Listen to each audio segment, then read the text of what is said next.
I had an interesting exchange recently where someone was trying to talk about how Paladin in 5th edition is worth progressing past 7th level. And I was like, does the Paladin have any good features after 7th level? Can you name one? And they went, and they named off a few features.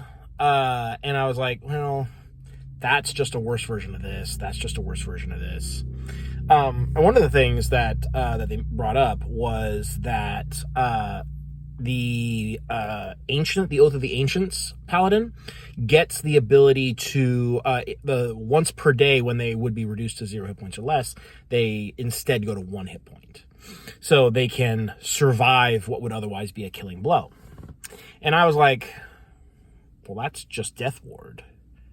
At 15th level, you get a once per day Death Ward effect on yourself only. So targeting restrictions that Death Ward does not have. Also, I believe, if I'm remembering correctly, it does not have any protection against instant death effects as Death Ward does. So it is a worse Death Ward once per day, and they considered that a good feature. 8 levels after where I said Paladin is not good enough to continue. So you could literally just go start multi-classing into Cleric and get Death Ward a level earlier with more slots to spend it on, or to spend on it, and it would be like strictly better.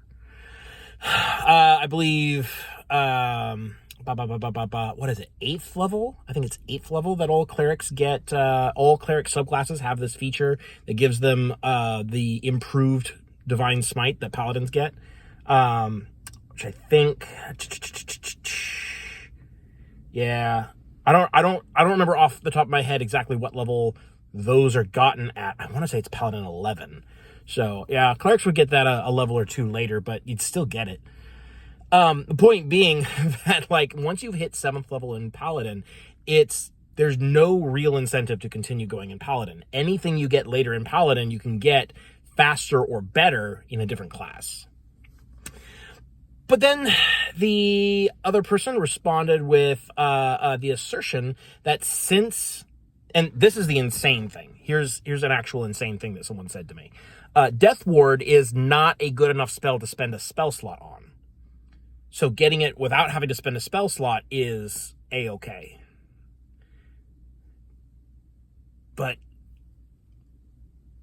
you just said it's not good enough to be worth a spell slot, but you're going to spend 8 levels to get it once a day, which is the same as spending a spell slot on it? Like, oh my gosh. So, there's a lot of things wrong with this, but it does bring up this sort of common misconception within the D&D community about the way that resources work. Particularly dedicated resources that can't be spent on anything else. So this is a case where, like, you don't have an extra spell slot to spend on whatever you want. You have a sort of, you could consider it like a virtual spell slot, can only be spent on this one thing, and is used automatically, because so you don't actually have to spend an action during the day, because, you know, Death Ward lasts 8 hours, so it doesn't matter when you cast it. You just cast it at the start of the adventuring day. So it is functionally the same effect. It's actually slightly worse in a couple of different ways. But it is a resource that can only be spent on one thing, which must necessarily be worse than a resource that can be spent on that or other things.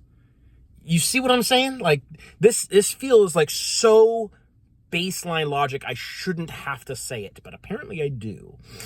Dedicated resources are not better than general resources as far as power goes. Better for the game, better as far as, like, quality of design. Who knows? I'm not speaking to those specifics. I'm talking about, like, from a character optimization standpoint. It is always better to get a generic resource than a specific one, unless the specific one is way more efficient in some way. So if I can spend a spell slot on something, that's just as good as being able to do it without spending a spell slot and not getting the spell slot. But having the spell slot allows me to use it on other things, so it's more versatile. It is strictly better. And when something is strictly better, there's no argument about, like, should I take the strictly worse thing? You shouldn't. There's no reason to. That makes it a trap option. And the fact that you have to spend 8 levels after, like, your last notable feature to get this ability, the Paladin is such a badly designed class. The fact that, like, they're coming out with previews for the new 1D&D Paladin, and people talking about, oh, they've ruined the Paladin. Like, the Paladin was kind of junky to begin with. This is why I call the Paladin a low C tier class. Like, it's fine. It has spells. Its spell list isn't very good, but it does have a few things on there. Like, it has spells that are worth casting. As a whole, I'd say its spell list is pretty bad. But the fact that it doesn't get features to really make up for the fact that it's not a full caster, and the fact that its spells aren't that great, really pushes it down there. I think it's bottom of C tier with the other half casters. Rangers, of course, the top of C tier, and then Artificer, and I put... Well, okay, so here's the issue with this categorization.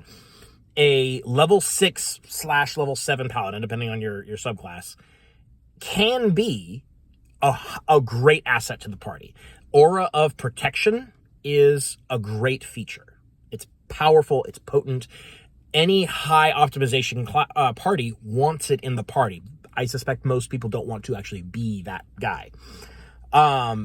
But the Paladin itself is not going to be doing a lot, and it does not really facilitate the fantasy that you usually think of when you say, like, oh, I want to play a Paladin. You think, like, I'm going to be in heavy armor, I'm going to be running up, smiting people really hard, protecting my allies by being like a tank. Like, these are the kinds of things you think of, and, you know, and do like a little bit of off healing too. These are the things you think of when you say play a Paladin. This video wasn't supposed to be specifically about the Paladin. It was supposed to be about dedicated resources across game systems. But let me just talk about the Paladin a little bit. The Paladin is, like, once you get that Aura of Protection, that is you. That is what you bring to the party. In any kind of, like, high optimization, high difficulty setting, that's what you are contributing to the party. And you are probably best off just dodging as your action on your turn in order to protect yourself. After that, you really don't get features that make you contribute significantly more to the party past what you are doing at 5th level, you know? Anyways, there's a lot of problems with the Paladin's general design. But there's this idea in the community, and I find myself saying that a lot in my videos. There's this idea in the community, these are fallacies that keep coming up, that having a dedicated resource that lets you do something for free makes it better than having a general resource that lets you also do that thing. That's a crazy way to look at the world, because you're spending, like, level ups to get these things regardless. That's the cost. That's the real cost, is having to spend levels to get these features. And spell slots are a feature. They count. They have to. Like, there's no sane way to evaluate class design and class progression without taking into account spell slots.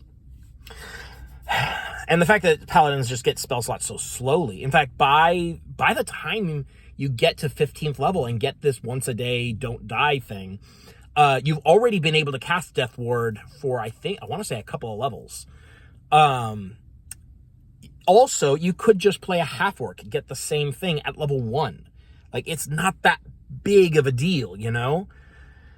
So, I get frustrated when people sort of hold up things and like, oh, just today I was talking about how the rogue is really bad. And I was like, what makes you think the rogue is good?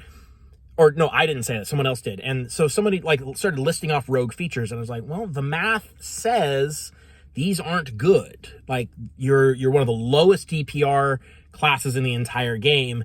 You don't contribute much to a fight. Like, the rogue is really, really, it's a bottom tier class. And their response was, well, not everything's about combat. But you just posted a whole bunch of combat features as arguments for why the rogue is good. Now combat doesn't matter as soon as I point out the problem with that. Just having features does not make them good features. This is turning into a very general purpose rant. I'm kind of hitting a lot of topics here. Rogues, paladins. Yeah, I don't know where I'm really going with this. This is more of a rant really than an opinion, but I do want to talk about dedicated resources. I think there's a place for them in game design. There's definitely a place. Something like a channel divinity where, like, you know, clerics and paladins get channel divinity, and then druids get channel nature or wild shape charges or whatever it is that they're going to settle on in the new book. These sort of like set aside smaller resources that can be used on different things. That's cool. That gives that actually does like give the class a little bit of flavor, you know?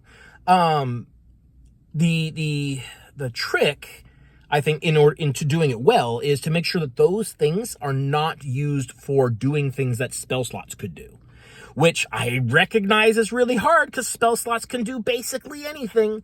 Nearly anything you want to do in the game, a spell slot can do. So carve out a little bit just for these sort of unique resources. The things that can only be done with this feature and can be done, you know, X number of times a day or whatever it is. So it's not a flawed idea from the get-go, having dedicated resources. But it does push the it does push the class or the character concept or whatever your game system's version is. It does push them in a particular direction, and it says you are good at doing these things a little bit more than other characters who are general purpose.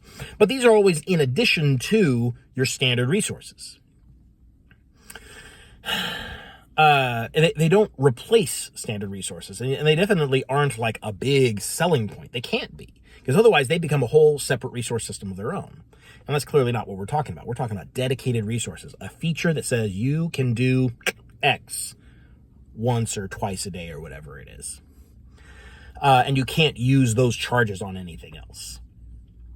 It's very narrow design, which isn't necessarily a problem. But it's definitely not as potent as general resources and just adding more options to what you can use your general resources on.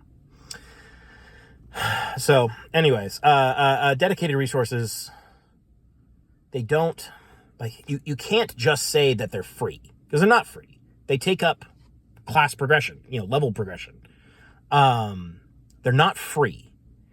So you do have to evaluate them as if they were, like, you can usually, nearly always, draw like a one-to-one line for these dedicated resources over to a more general application. Particularly in the case of the paladin, you can say, like, this effect is almost identical to this effect. It's actually a little bit worse. So we can evaluate this as basically like a 4th level spell slot, but a little bit lower. And you're getting it at 15th level when spellcasters have been casting 4th level spells for 8 levels already and are now getting their 8th level spell slots, which they could also use to cast Death Ward. You can't, like, I wouldn't advise it, but they can. Like, it's so far below what a full caster gets that using it as an example for, like, why you should continue in the paladin, it's just actually insane to me. But alas, it is hot in the car, so I shall sign off. I'm not opposed to the idea of dedicated resources. I think they do have a place, but they're not free, and you do have to sort of evaluate them like any other class feature.